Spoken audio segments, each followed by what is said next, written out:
Bob Dar and Yannis Toussulis have known each other for about 30 years as fellow travelers in Sufism.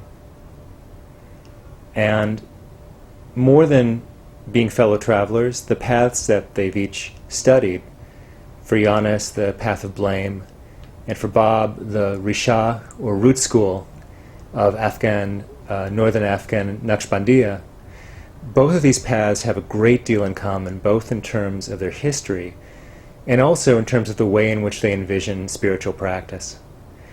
So the three of us have been dialoguing for nearly 15 years, and recently, with the help of some friends, we decided to make the following short recording about exploring those themes. Today we're going to have a conversation with Yannis Toussulis, the author of Sufism and the Way of Blame, and Bob Dar, translator of Shabastari's Garden of Mystery. And I wanted to start with a question for you, Bob. Many people over the years have believed that the representation of Sufism that we find in Idris Shah, Bennett, and to some extent in Gurdjieff goes back to some extent to the Khwajagan or the Masters of Wisdom.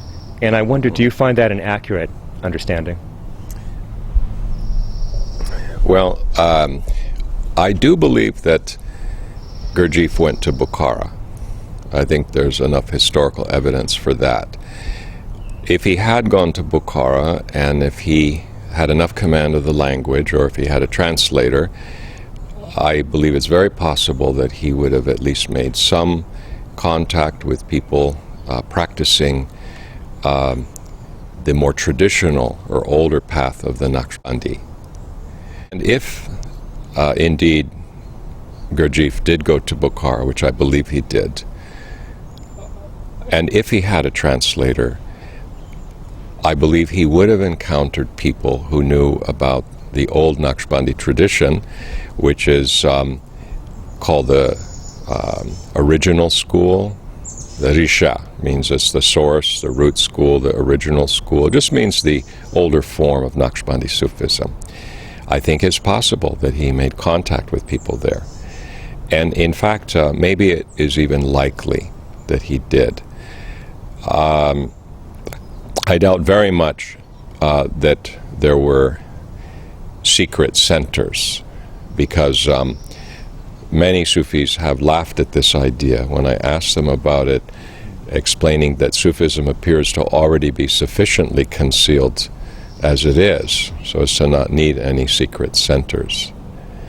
In the case of Idris Shah, certainly his father, Iqbal Ali Shah, would have encountered some people who had exposure to the older Naqshbandi teachings, not to mention that many people can read these texts, these original teachings, and make what they will of them.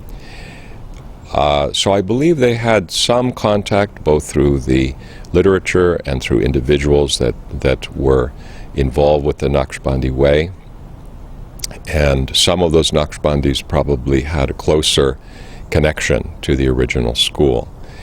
The way that they presented these teachings in the West is a different matter.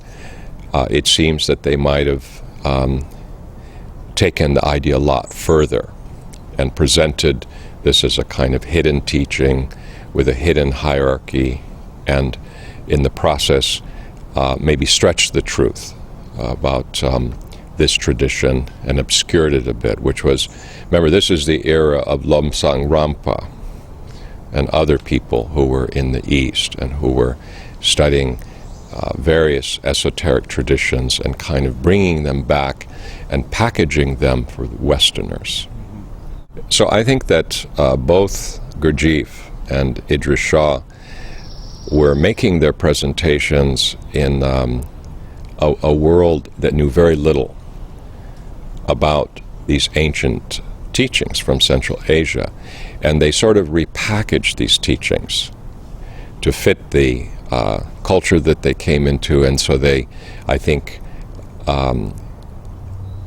they moved away really from the original teachings, which they could have just directly presented, and instead they gave a kind of strange version that had hidden centers and hidden teachers and hierarchy of people who are managing the world, etc. So I think there was some dissimulation and, frankly, some dishonesty.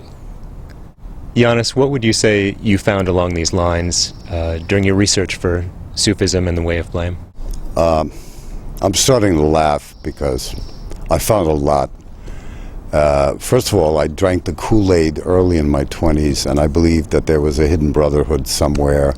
And since I was attracted to a universal expression of mysticism, etc., I kept looking for the sources of the so-called Sarmang Brotherhood. And the closer I got to people who had actually been in these areas for substantial amounts of time, the more that they dissuaded me from the belief that such a thing could exist in the places that it was supposedly located, etc. But I actually began looking for this, for the Sarmang. I certainly didn't begin this looking for Islam. I wasn't interested in becoming a Muslim. I wasn't interested in what I eventually ended up doing, which is going into a classical Sufi order and becoming a dervish and so on, which went on for years. I was looking for that ultimate synthesis that exists somewhere in the sky. And I found none of it. And as I read more and more of Idris Shah, as I read more of Gurdjieff and Raphael Fort and all these pseudonyms that were used to propagate this myth, I got somewhat disgusted because I saw that more and more what was there was being obscured.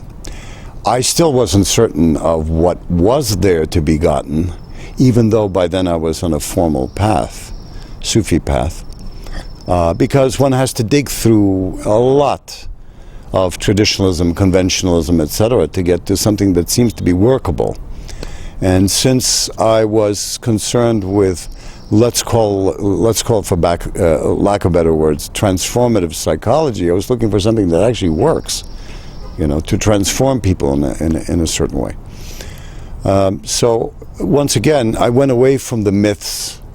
I went into more or less the traditional Sufi paths, more than one, and I found an obscuring of what was most essential there as well, but in a different way. So that led me, when I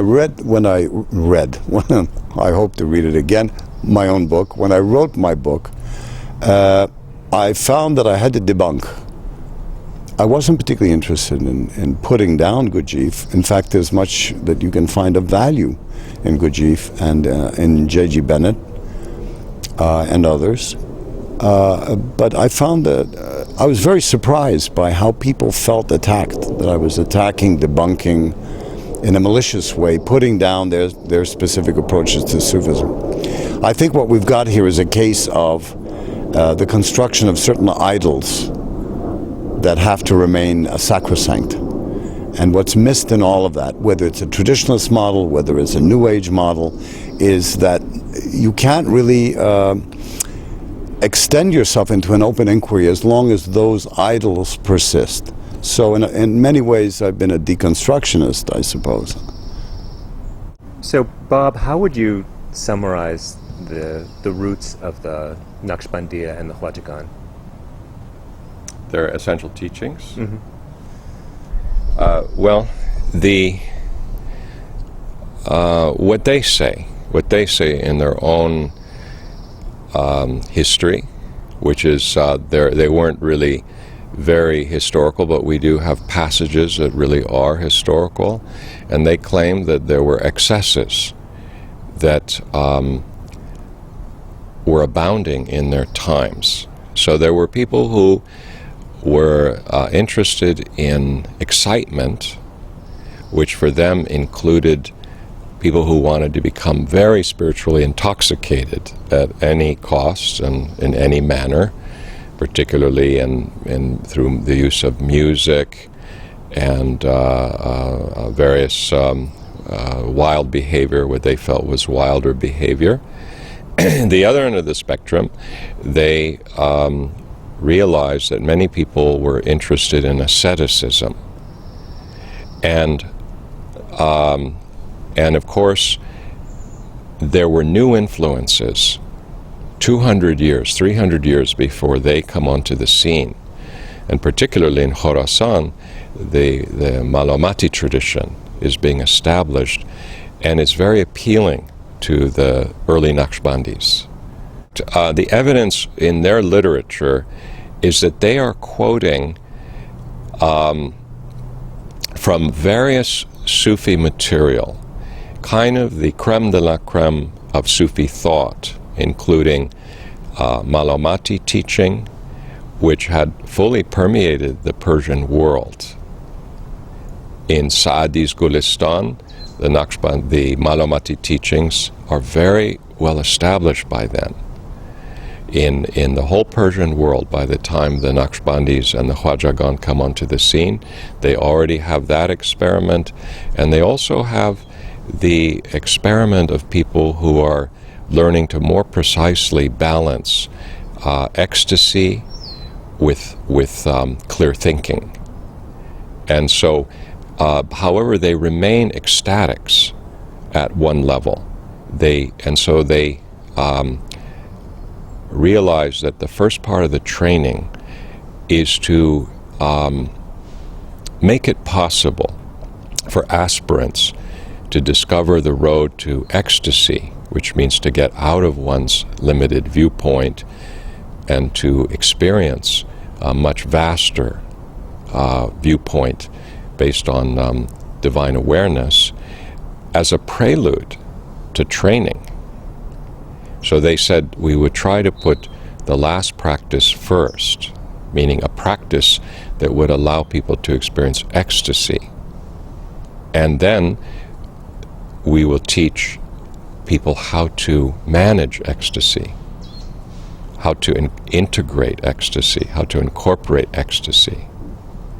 So this is, as I understand it, their fundamental teaching. They still believe that the purpose of Sufism is to transcend the limitations of the self, of the ego, however we want to think about that, which is in fact a complex topic, obviously.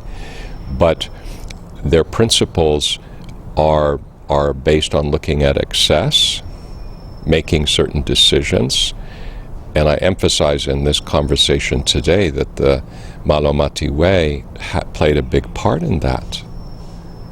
And the Naqshbandis don't come out of nowhere, they come out of certain observations and realizations and influences that were very much in the culture. When we look at the Qudsi of Muhammad Parsa, it is full of Rumi and Attar and other poets who are stressing both ecstasy and humility and control, stressing both sides of that equation. So that seems to be the basis of the origins for the Khwajagan.